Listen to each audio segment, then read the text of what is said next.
Before I would enter the room, I'm going to check the healthcare practitioner's orders and gather my supplies, checking expiration dates as needed.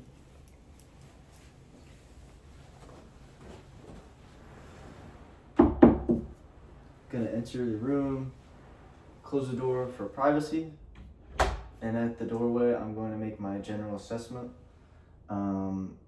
Patient's airway, breathing, and circulation is good. The any drains, tubes, or IVs are connected and working. The patient does not have a fall risk band, and they seem to be in no visible pain or distress. Their behavior is good. Their expression of emotion is good, and their nutrition, they look well nourished, and their hygiene is good. Hello, my name is Angus. I'm an ACC nursing student. I'm gonna phone in as I'm talking to them. Today I'm gonna be giving you a physical assessment. If you have any questions, please let me know. Can I please confirm your name and date of birth, please? Okay, and then I'd also cross-reference their MR number with what I have on file, and I'm going to raise the bed all to a working height and lower rail if needed. Do you have any allergies I should be aware of?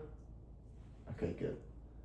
I then take the patient's vitals. The patient's blood pressure is 120/80. Their pulse is 68.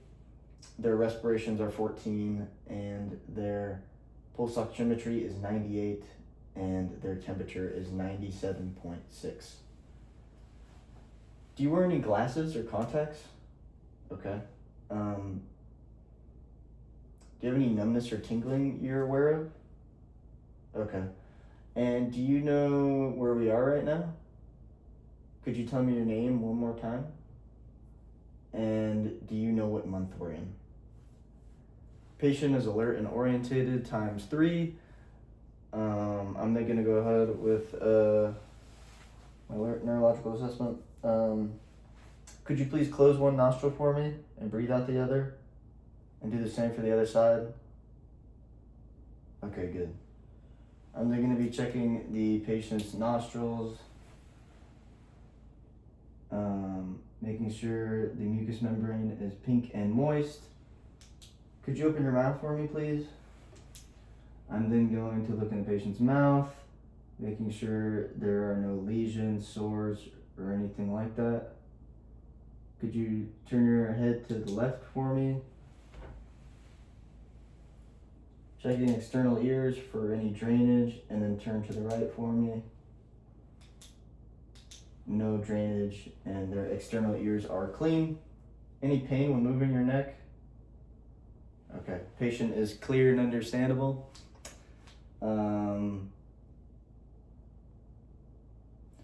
Could you please squeeze both of my hands? Now let go. Now don't let me push them down. Now don't let me push them up. Don't let me push your feet down. Now don't let me push them up. Patient's extremities are of equal strength. I'm then going to check in the patient's eyes. The sclera is white, the conjunctiva is pink and moist, and the eyelids on the inside are pink and moist and look good. I'm then going to check if my patient is Perla. Pupils are equal, round, and reactive to light. Take a look at the tip of my pen, please. Look at the wall behind me. Then look at the tip of my pen. Then look at the wall. Okay, good. Patient's eyes accommodate. Follow the tip of my pen. Patient's eyes converge as well. I'm going to be whispering a word into each of your ears. Just tell me what that word is.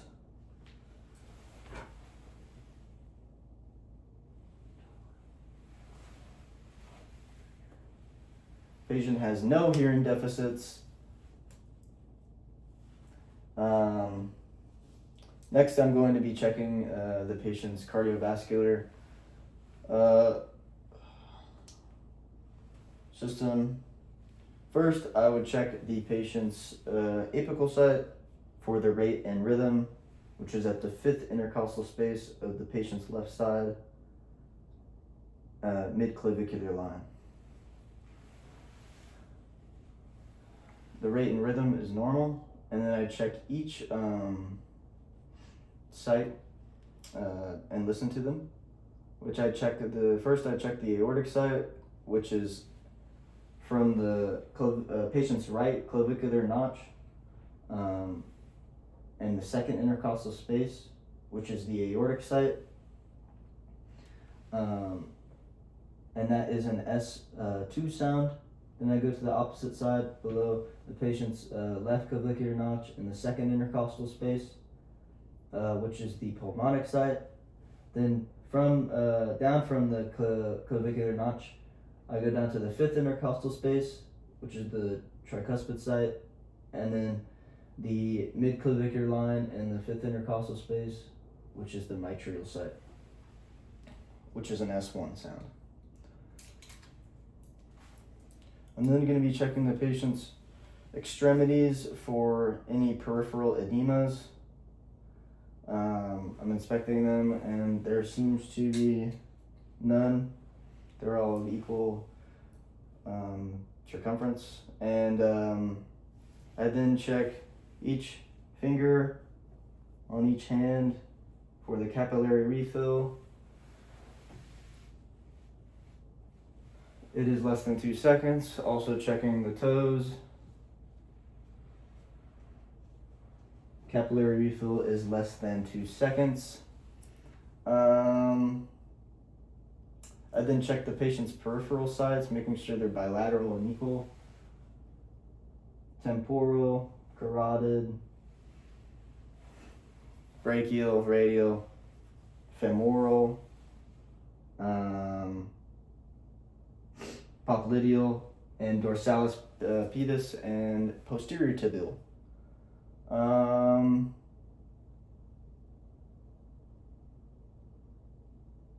Next, I'm going to be checking the patient's respiratory system. I'm going to auscultate in each lobe, listening for the normal sounds, which are the bronchial sounds, mostly heard over the trachea, bronchovesicular sounds, which are heard in the center of the chest, and the vesicular sounds, which are heard in the peripheral ends of the chest. Making sure to listen to each lobe and the right middle lobe. Could you please sit up for me? I then listen to the patient's back, the posterior, and do the same thing, noting for any adventitious sounds, like fine or coarse crackles, rhonchi, and or wheezes. His head's gonna fall off, but I listen to his posterior as well. Next, I'd be listening. Do you have any? Do you have to go to the restroom at all? Because I'm gonna be pushing down on your stomach. No? Okay. Do you have any nausea or vomiting recently? Any constipation or diarrhea? And how was your last bowel movement? Was it normal? Okay, good. Anything in your diet that you can't tolerate that makes you sick to your stomach? Okay, good. First, I'm going to inspect the patient's abdomen, noting for any visible masses, like hernias or something like that. I'd then listen to the patient's abdomen in all 4 quadrants, listening for vowel sounds in each.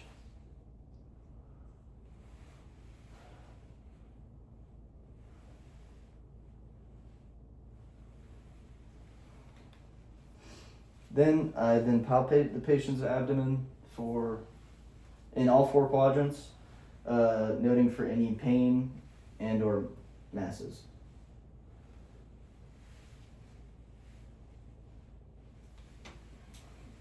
When was the last time you urinated? And could you hold it all the way to the bathroom? What color was it?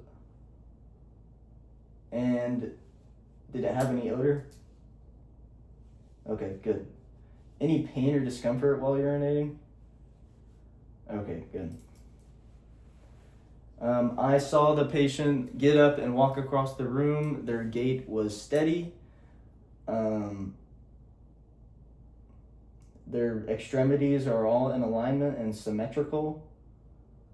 Do you have any tenderness in any of your joints? No? Okay. I then inspect the patient's major joints for any noticeable swelling. I'd also be checking the patient's neck for any jugular vein distension. And do you have any tenderness in your calves? I'd also feel the patient's calves for any abnormal warmth. Checking for deep vein thrombosis.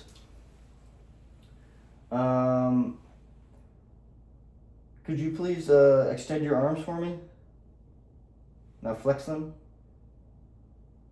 Rotate or extend them again, please. Now rotate your arms. Rotate your wrists. Put one arm out to the side, then back to the side, and now the other arm. Okay, good. Extend your legs, please. Point your toes to your knee. Now point them at the wall. Now put your knees up and extend your legs, flex your legs. And put one leg out to the side, put it back, and the other leg out to the side. And could you rotate your ankles for me? And rotate your legs. Okay. Patient's range of motion is accurate or adequate. And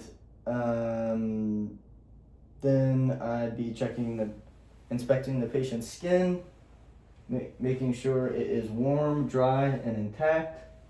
Skin breakdown is is absent. And if the patient has any wounds, scars, or